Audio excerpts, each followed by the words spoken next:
안녕하세요. 매일 새로운 사연을 전하는 읽어주는 사연 라디오입니다. 구독과 좋아요, 많은 공유 부탁드립니다. 오늘의 사연 시작하겠습니다. 안녕하세요. 신혼 11개월 차의 30살 새댁입니다. 신랑하고 저는 동갑내기 커플이에요. 2년 긴 연애를 하는 동안도 싸움 한 번 없이 잘 지냈고, 결혼하고 나니 연애할 때보다 훨씬 사이가 좋게 잘 지내요. 신랑은 저와 평생을 함께할 배우자, 가족, 그리고 저를 절대 배신하지 않을 친구 같은 사람이 돼주었어요. 제가 사연을 쓰면서도 다른 분들 사연을 많이 접해봤는데, 다른 분들은 고부 갈등 때문에 정말 말 못할 스트레스를 받고 계신데 비해 저희 시부모님 또한 정말 존경받아 마땅할 정도로 그 인품이나 마음 씀씀이가 이루 말할 데 없고 저한테도 너무 잘해주시는 분들이세요. 모든 게 다 척척척 잘 돌아가는 것 같던 제 결혼 생활에도 문제가 하나 있었는데 그게 바로 신우였습니다. 신우는 아직 결혼을 하지 않았고 신랑보다 5살이 많아요. 요즘 시집 가는데 나이가 뭐가 중요하냐들 하지만 신랑의 표현을 빌리자면 우리 누나는 이제 시집 다 간 거나 마찬가지라고 표현할 정도입니다. 나이도 나이지만 그 나이 먹어서 모아놓은 돈도 없고 직장도 없어서 시부모님 밑에서 등골을 빼먹으면서 살고 있다고 하더라고요. 연애하는 동안에는 남편에게 위로 누나가 있다는 것쯤은 알았지만 사실 한 번도 남편의 누나를 만나게 될 일이 없었어요. 신우는 얼마 전까지 지방에서 혼자 살았었거든요. 신우가 취직 준비할 때 연애하는 사이도 아니고 좋아하던 남자가 있었는데 그 남자가 취직이 되면서 지방으로 내려가게 되었는데 그 남자 따라간다고 신우도 그 길로 같이 지방으로 내려갔다고 했어요. 그쪽에서 자취하면서 취직을 했다고 들었는데 신우가 학교도 좋은 곳을 나온 게 아니라서 신우가 따라간 남자처럼 좋은 기회를 얻어 취직을 하게 된 게 아니고 그냥 동네에서 영세한 중소기업 같은 데 들어가서 일을 했다고 합니다. 그러니까 신우가 거기서 버는 돈 가지고는 생활도 어렵다고 징징대는 바람에 지방에 내려가 취직까지 했으면서 시부모님이 신우가 사는 자취방 월세를 대신 내주고 계셨답니다. 그런데 혼자 사는데 허파에 바람이 들어가지고는 거기서도 아주 최고급 오피스텔에 들어가가지고 월세 부담이 엄청나셨다네요. 시부모님께서 그 돈을 감당을 못하시겠으니 그쪽에다가 아예 전세를 알아봐 주셨다고 하고요. 아무튼 그래도 덕분에 서울에 있었으면 취직도 안 하고 시부모님 등골이나 빨면서 살았을 신우가 취직도 하고 시부모님도 좋은 게 좋은 거라고 신우가 그쪽에서 기반 잡고 자리 잡고 살기를 바라셨답니다. 그런데 신우가 회사고 뭐고 다 포기하고 저희가 결혼식을 올리기 얼마 전에 전부 정리해버리고 서울로 다시 올라와 버린 거예요. 그래도 거기서 6년 가까이 살았으면 기반이 어느 정도 잡힌 거 아니냐. 신우가 돌아온 이유가 대체 뭐냐고 신랑에게 물어봤는데 사실 신랑도 신우 쪽 이야기만 들어서 자세히는 모르겠다 하더라고요. 신랑이 신우에게 들은 이야기는 신우가 그 남자한테 엄청나게 어장관리를 당해서 마음고생이 심했다. 모아놓은 돈도 다 뜯겼다는 식으로 들었다는데 사실 그 신우가 좋다고 따라다니던 남자가 신랑 학교 선배 타고 해서 어떻게 아는 사람이었다고 해요. 누나를 가지고 놀았다는 생각에 신랑도 눈이 뒤집혀서 어떻게 연락처를 알아내서 통화를 해봤다는데 그 남자 말은 신우랑은 무슨 일이 있던 것도 아니고 아무 사이도 아니었다는 말을 해왔다네요. 심지어 그 남자분은 그쪽으로 발령을 받아 내려간 뒤에 얼마 안 있어서 사귀던 사람과 결혼을 해서 현재는 애가 둘이라고요. 그러니 신랑도 신우 말을 하나도 믿을 수가 없던 거죠. 신랑이 자기 누나라서 조금 더 세게 말한 것일 수도 있지만 그 남자가 누나를 만났을 리가 없다고 둘 중에 한 명이 거짓말을 한다 치면 그건 우리 누나다 라고 확신을 하더라고요. 제가 혹시 모르지 않냐고까지 하니 그 남자가 미쳤다고 애도 둘이나 딸렸는데 우리 누나 어디를 봐서 그 위험을 감수하며까지 누나를 만났겠냐고 하더라고요. 누나가 어린 것도 아니고 예쁜 것도 아니고 돈이 많은 것도 아니고 직업이 좋은 것도 아닌데 어딜 봐서 그 사람이 가정을 걸고 도박을 하겠냐고요. 그러면 안 되는데 그 말에 저도 빵 터져버려서 아주 웃음 참느라 죽는 줄 알았어요. 아무튼 그래서 신우가 지방 생활을 포기하고 서울로 다시 올라오기는 했는데 그때가 저희 결혼식을 앞둔 지도 얼마 되지 않은 시기였기 때문에 결혼식 당일날까지 제가 직접 신우를 만나는 일은 없었어요. 신부 대기실에서 신우를 처음 봤어요. 신랑이 표현한 것보다는 조금 더 흐릿한 인상의 평범한 첫 인상이었습니다.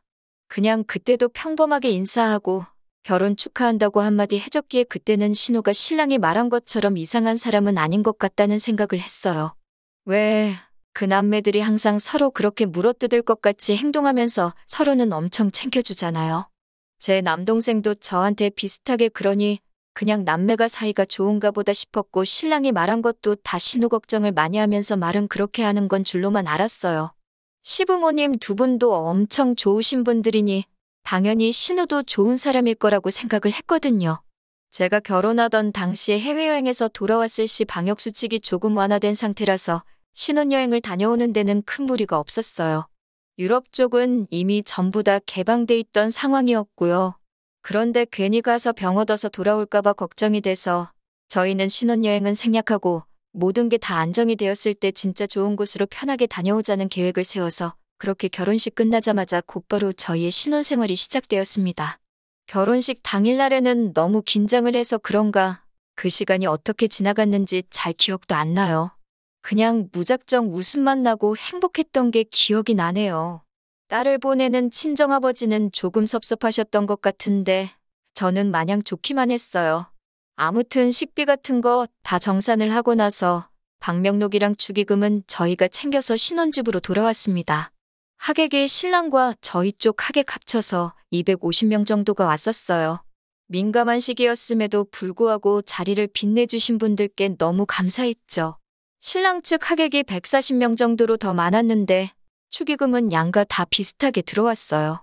축의금이란 게 저는 그렇게 크리라고는 생각도 못했는데 여기저기서 받고 나니 그 금액이 엄청나더라고요. 방명록을 보면 저나 신랑 친구들, 그 외 직장 동료들을 제외하면 전부 다 양가 부모님들 하객이었습니다.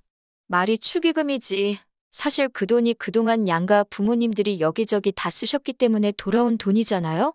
친구들이나 직장 동료들한테 들어온 축의금의 비중이 그렇게 큰 것도 아니고 신랑이나 저랑 개인적으로 가까운 친구들은 다 따로 저희들한테 준 게 있어서 사실 그 돈들은 양가 부모님들의 돈이나 다름없는 돈이었어요. 그리고 일반적으로도 축의금은 양가 어른들께 드린다고 듣기도 했고요. 그래서 신랑과 상의하고 나서 축의금을 양가 부모님께 드리기로 결정했습니다. 신혼여행을 안 갔기 때문에 다음 날인 일요일 아침에 바로 신혼집에서 좀 더 멀리 떨어진 시댁으로 먼저 향했습니다. 돌아오는 길에는 친정에 들러서 친정에도 제 앞으로 들어온 축의금을 돌려드리고 올 계획이었습니다. 결혼식이 바로 어제였는데 좀 쉬다 오지 그러셨냐며 저희 걱정부터 해주시며 반겨주시니 정말 좋았어요. 무슨 일로 왔느냐고 물으시길래 바로 본론부터 말씀드렸네요. 그런데 시부모님께서는 그건 너희 결혼한다고 사람들이 이 어려운 상황에 먼 길까지 와주시며 축하해주신 돈이니 그 돈은 저희가 갖는 게 맞다고 하셨습니다. 저도 남편도 그렇지 않다고 여태껏 시부모님께서 하셨던 거 돌려받는 거나 마찬가지인 돈이라고 아무리 생각해봐도 다른 사람들처럼 이 돈은 시부모님께서 가져가시는 게 맞겠다 말씀드리니 한사코 그 돈을 거절을 하셨어요. 오히려 그 당시 상황에 결혼식 불참하신 분들이 계좌로 보내준 돈도 있다면서 안 그래도 그 돈도 저희한테 보내주시려고 할 참이셨답니다. 서로 그 돈을 가지고 마음이 불편하겠다며 주거니 받거니 하다가 결국엔 저희가 시부모님 뜻을 꺾지 못하고 가져오게 되었네요. 친정 부모님도 말할 것도 없이 같은 입장이셨습니다. 거기에 시댁 쪽에서도 받지 않으셨는데 어떻게 당신들도 그 돈을 받으시겠냐며 더더욱이 그 돈을 받지 않으시겠다는 입장이셨습니다. 당초 계획과는 다르게 오히려 시부모님과 친정부모님 개인 통장으로 들어온 돈까지 해서 돈이 더 늘어나서 돌아오게 되었어요. 집에 도착해서 남편과 상의를 하고 나니 그러면 그 돈으로 우리가 양가 부모님들께 뭐라도 해드리기로 결정했습니다. 생각해보니 신랑이나 저나 신혼집 리모델링까지 해서 삐까번쩍하게 꾸며놓은 걸 보니 신랑은 시부모님 집이 오래돼서 고쳐드리고 싶고 저도 저희 부모님 가전이며 가구들이 저희 어머니가 시집 오실 때 해놓은 걸 그대로 쓰고 계시니 그걸 바꿔드리면 좋겠다고 생각했어요. 거기에 겨울 되면 바람이 들어차니 차씨도 교체해드리는 게 좋겠다 싶었습니다. 모처럼 그 큰 돈을 의미 있게 쓸 수 있게 방향이 잡히고 있으니 기분이 좋더라고요. 신혼여행을 안 간지라 회사 휴가도 남아있어서 신랑하고는 아예 회사에 휴가를 맞춰서 냈습니다.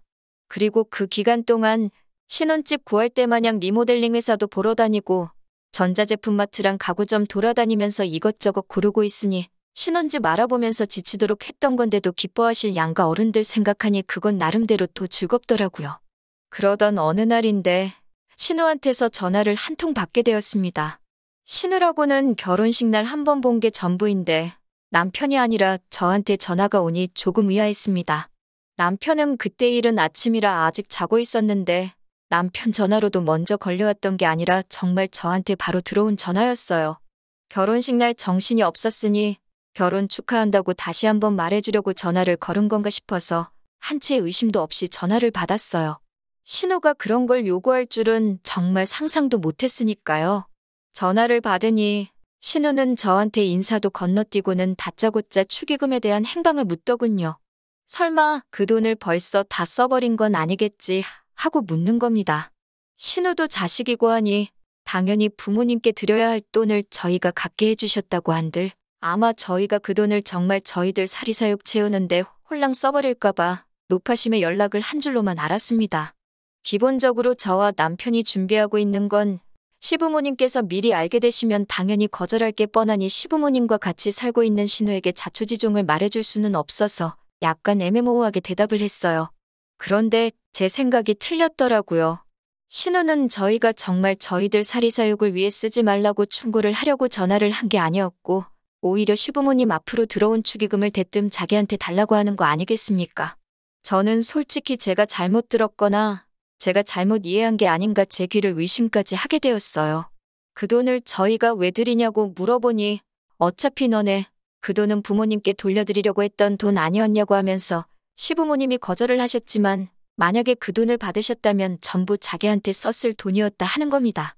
그러니 암만 시부모님이 먼저 거절을 하셨더라도 저희도 그 돈이 필요 없다고 들고 왔던 거나 마찬가지니 그 돈이 자기 돈이나 마찬가지다. 그러니까 내 돈을 내놔라 하고 말하는 것이었어요. 이유는 말씀드리지 못하지만 그 돈은 저희가 사용하기로 한 게 있어서 드리지 못하겠다 말했습니다. 그때부터 신우는 완전히 얼굴에 철판을 깔고는 내 돈을 왜 니들이 마음대로 쓰냐는 겁니다. 그게 어떻게 신우 돈이 되냐고 물었더니 너도 소유권을 포기하려 했던 돈이고 우리 부모님도 그랬던 거 아니냐고 하면서 그런데 그중에는 신우 본인과 신랑을 어려서부터 알고 지내던 신우의 친구들이 낸 축의금도 포함이 되어 있으니 내 돈이기도 하다며 말도 안 되는 궤변을 늘어놓고 있는 거였어요. 전화로 계속 신우와 신랑이를 벌이고 있으니 남편이 잠결에 통화 내용을 들은 건지 잠에서 깨서 나오더군요.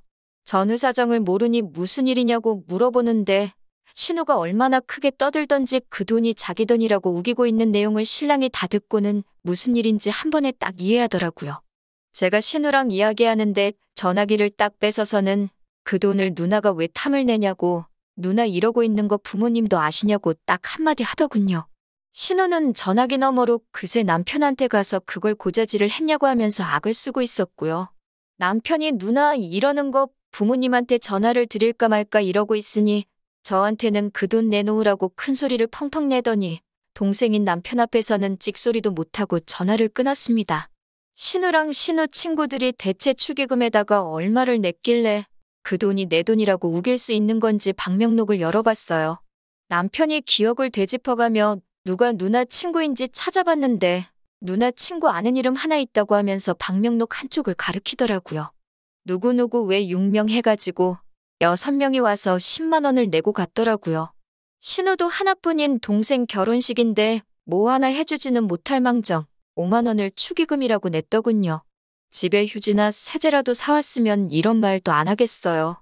몇 천만 원이 되는 축의금 중에 꼴랑 7명이서 15만 원 낸 거나 마찬가지인 돈을 가지고 자기 지분이 있으니 그 돈을 내놓으라고 하는 걸 보니 하도 어이가 없으니 웃음이 다 나더라고요.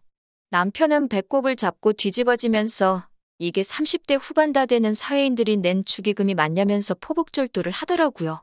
그러면서 남편이 웬만하면 그냥 넘어가 주려고 했는데 이걸 보니 안 되겠다고 하면서 시부모님한테 전화를 걸어서 방금 있던 일을 속속들이 다 이야기해줬습니다. 시부모님 입장에서도 신우가 아픈 손가락이기는 할 텐데 제게 한 짓이 상식선에서 생각해봐도 이해도 용서도 되지 않는 일이라서 그런지 그렇게 인자하신 시부모님도 화를 내실 줄 안다는 걸 보여주시더라고요. 두 번 다시 똑같은 짓은 하지 못하게 일부러 저희를 시댁까지 부르셔가지고는 저희가 보는 앞에서 신우를 아주 쥐잡듯이 탈탈 털으셨습니다. 신우는 남편을 째려보면서 네가 말했냐, 네가 말했냐 하면서 씩씩대고 있는데 그 모습이 무슨 어린 시절의 심술 많은 동네 친구가 엄마한테 혼나면서 딴짓은 더 혼날까봐 못하고 째려보고 있는 그 모습이 딱 비쳐 보이더라고요.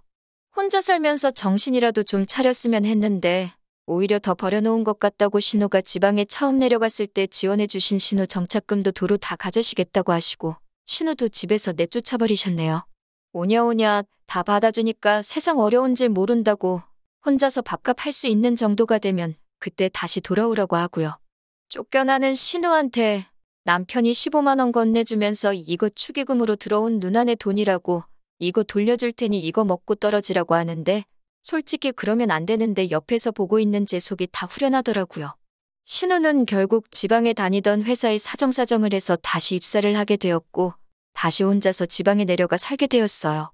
하지만 달라진 게 있다면 시부모님이 신우에 대한 지원을 전부 끊어버렸다는 거예요. 시부모님도 이번엔 독하게 마음 먹으신 것 같은 게 자꾸 오냐오냐 해줬더니 당신들께서 신우를 저렇게 만들어 놓은 것 같다며 이번에야말로 신우가 스스로 구실을 할 수 있게 도와줘야겠다고 굳게 다짐하셨나 봐요. 신우도 처음에는 죽는 소리 하다가 사람이 그 정도로는 죽지 않는다는 걸 깨닫고는 지금은 정신 차리고 적응도 하면서 일을 하고 있나 봅니다. 얼마 전에 시부모님 집 리모델링이 끝이 났어요. 바닥이며 벽지, 부엌에 화장실까지 전부 다 싹 바꿔드렸습니다. 시부모님도 엄청 좋아하셨고요. 그래도 부모님 사랑을 느낄 수 있는 게 신우가 힘에 부치면 돌아올 수 있게 신우방은 그대로 남겨두시고 인테리어에 맞게 가구도 새 걸로 다 장만해 놓으셨더라고요. 저도 신우가 저희에게 그런 억지 부리는 사람이 아니라 이번에는 정말 존중받고 한 식구로서 같이 세상을 헤쳐나갈 수 있는 좋은 가족이 되어서 돌아오면 참 좋겠네요. 긴 이야기 들어주셔서 감사합니다. 오늘의 사연은 여기까지입니다. 구독과 좋아요, 알람 설정해주시면 앞으로 더 좋은 사연으로 찾아오겠습니다. 감사합니다.